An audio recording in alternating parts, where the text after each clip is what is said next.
This one is really a tough one. We're going to be doing a deep dive on the case of Austin Harrouff. Oh, yeah. You remember him, right? He was that seemingly normal college student who committed that brutal double homicide. Right back in 2016. Yeah, 2016. And the details of this case, I mean, they're really unsettling, to say the least. Absolutely. I mean, there's face-biting claims of eating something bad, grunting that sounded almost inhuman. Yeah. It's a case that just gets under your skin, you know? Yeah. Makes you think about the limits of what we understand about human behavior. What could possibly drive someone to do something so horrific? Right, and that's what we're going to try to do today. We're going to examine the evidence and look at potential explanations for his behavior and try to piece together what happened that night. Yeah. Because when you just look at the surface, Harrouff didn't seem like a violent criminal at all. No. He was a 19-year-old college student, fraternity member, football player, no prior criminal record. Yeah. But then we have this incredibly violent attack on John Stevens and Michelle Mishcon in their garage. Yeah. Right. And that's what's so perplexing about this whole thing. Yeah. That contrast, you know. Yeah. So let's start by looking at what led up to the attack. What do we actually know about Austin Harrouff before that night? Well, his father had reported some pretty concerning behavior in the days before the attack. Okay. Harrouff had been saying things about having superpowers, claiming he was sent to help people. There was a heated argument with his family at a restaurant just before the attack. And he was actually caught on security cameras leaving the restaurant visibly angry and then walking for miles. That outburst at the restaurant is interesting because it's kind of one of the first signs that we see of a potential break from reality. Right. And then you combine that with claims of superpowers and a mission to help people, and we start to see a pattern of escalating erratic behavior. And then there are the details that his mother shared. Okay. Like his attempts to drink cooking oil and eat a bowl of oil with cheese. What? Yeah. And then claims of demons in his house and believing he was immortal. Wow. Those are some disturbing details, and they really do point to some sort of significant shift in his mental state. It's like he was just completely disconnected from reality. And he was also posting some pretty eerie videos on YouTube in the weeks before the crime, talking about internal struggles and the psychopathic side. He even says in one, "I've lost my mind, help me find it." It's like a cry for help that just went unnoticed. Yeah, and these videos are interesting because they could be important later on when we consider a potential insanity defense, you know? Right. Because to win an insanity defense, you have to prove that the defendant couldn't understand that what they were doing was wrong because of a severe mental illness. Uh-huh. These videos could be key evidence to support that. Okay. So we have this young man who seems to be spiraling into some sort of mental health crisis. But how do we connect that to the attack itself? Well, let's think about that night in August for a minute. Yeah. Imagine you're John Stevens and Michelle Mishcon. You're just enjoying a quiet evening in your garage, and suddenly this intruder shows up and attacks with this crazy intensity. Yeah, it's terrifying. And their neighbor, Jeffrey Fisher, actually heard the screams and tried to intervene. He even got injured trying to stop the attack. Oh, wow. His 911 call is absolutely terrifying. You can just hear the chaos and the violence and his desperate attempts to try to stop what's happening. Fisher's testimony is crucial because it gives us that firsthand account of the brutality of the attack. That inhuman grunting, the focus on biting. This wasn't just some random act of violence. There was something else going on. And when the police arrived, it took multiple officers, a taser, and a police dog to finally subdue Harrouff. Wow. And even then, he was still making those strange utterances, claiming to have eaten something bad, not remembering anything, and even asking to be killed. It was a scene that was shocking even to the officers. Right. His behavior at the scene just adds another layer to this mystery. His claims about eating something bad are interesting, though, because they kind of connect to the discovery of a chemical in his system that he likely ingested from the garage and which burned his esophagus. So we have this young man exhibiting all this bizarre behavior that culminates in this brutal attack where he appears to be in a completely different state of mind. Is there a medical explanation for all of this? Well, that's what the toxicology reports were trying to figure out. And they found a small amount of cannabis, but no other illicit drugs. So drugs weren't the cause. Right. It wasn't a simple drug case. Yeah. And that's what makes this so complicated. We have this horrifically violent act with no obvious explanation of the toxicology report. It really suggests that there was something else going on, something more internal. Yeah, like something deeper was at play here. Exactly. So we were talking about how the toxicology report didn't give us that clear answer we were looking for. No Right. easy explanation. So then the question becomes, was there something else going on with Austin Harrouff mentally? Is there something there that could maybe explain what happened? Well, that's where the concept of clinical lycanthropy comes into play. It's this really rare delusional disorder where someone actually believes that they're transforming into an animal. Okay, so like a werewolf, like something straight out of a movie. Yeah, often a wolf or a werewolf. It sounds like something out of a horror movie, but it is a real documented condition. So this is a real thing. It's real. It's been documented for centuries in medical literature.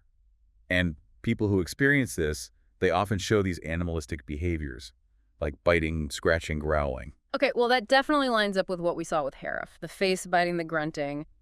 Even those claims about eating humans, it's all pretty chilling. It really adds this disturbing layer to an already really complex case. Yeah. Clinical lycanthropy is rare, but it can happen in people who are experiencing severe psychotic episodes. And in Harrouff's case, it could help explain why the attack happened the way it did. So this wasn't just random violence. It was violence that was driven by a completely distorted perception of reality. Exactly. It's almost like he truly believed he was turning into some kind of creature, and that belief was fueling his actions. It makes you think about the power of the mind. Like, how can our brains create such convincing realities even when those realities are totally detached from what's actually happening? It's a question that goes beyond the legal and medical aspects of the case and into the realm of philosophy and psychology. It's fascinating. Yeah, so let's get back to the legal side of things. After his arrest, Harrouff was diagnosed with bipolar disorder and acute manic episodes with psychotic features. And his lawyers were using that to argue that he was legally insane when the attack happened. Right, and that's where the insanity defense comes in. For it to be successful, you have to prove that because of a severe mental illness, the defendant couldn't understand that what they were doing was wrong. It's not easy to prove. So they were basically saying that Harrouff's mental state was so messed up that he couldn't be held responsible for what he did? Exactly. And to support their argument, they pointed to a psychiatric evaluation that confirmed that Harrouff did have a severe mental disorder. But does a diagnosis automatically mean someone is legally insane? Not at all. It's not that simple. The jury has to decide whether his mental illness met the legal definition of insanity at the time of the crime. And honestly, juries can be pretty skeptical of these kinds of things. There's still a lot of stigma around a mental illness, and people want to see justice done, especially in cases like this. So it's hard for people to reconcile the idea that someone can be mentally ill and also capable of extreme violence. It's a challenge to our legal system and our morals. Do we focus on punishment or rehabilitation? Do we prioritize accountability or compassion? These are tough questions. And this case had another layer of complexity added to it with that chemical they found in his system. Yeah. Remember we talked about this earlier? He ingested something from the garage and it burned his esophagus. Do we know what that was? And could that have played a part in his behavior? That's actually one of the big unanswered questions in this case. They never figured out exactly what the substance was. But some experts think it could have been some kind of strong cleaning product or maybe a pesticide. And while it wouldn't explain everything, it might have made his psychosis worse or made him even more disoriented. So it's possible that whatever this chemical was, it just kind of pushed him even further into that delusional state. It could have been like adding fuel to the fire. But this is just one interpretation, and there's still a lot of debate about how much of a role the chemical actually played. It seems like this case is just a tangled web of psychology and law and science. But at the center of it all is this terrible tragedy. 2 innocent people lost their lives, and the question remains, how could something like this happen? So what happens now? Well, the trial is really important. It's where we get to hear all the evidence and the experts and the arguments that will determine Harrouff's fate. Right. But remember, we're looking at this case before the trial happened. So we're left with this unresolved tension. It's like we're seeing just a part of the story, and we have to wonder how it ends. But that's also a valuable opportunity. It lets us think critically for ourselves, to look at the evidence and think about the different perspectives, and really grapple with how complex this case is. It's not just about hearing the story, it's about thinking about it and forming our own conclusions and understanding that sometimes there isn't a clear answer. Exactly. There may never be a perfect answer to the question of what made Austin Harrouff do this. Human behavior is incredibly complicated, and cases like this just highlight that complexity. This case really makes you think about how we deal with severe mental illness as a society. Yeah, absolutely. This case kind of forces us to look at some uncomfortable things about our system and our biases. You know, we want easy answers. But mental health, it's so complex. It's different for everyone. Yeah, it's like we're almost afraid to even talk about it.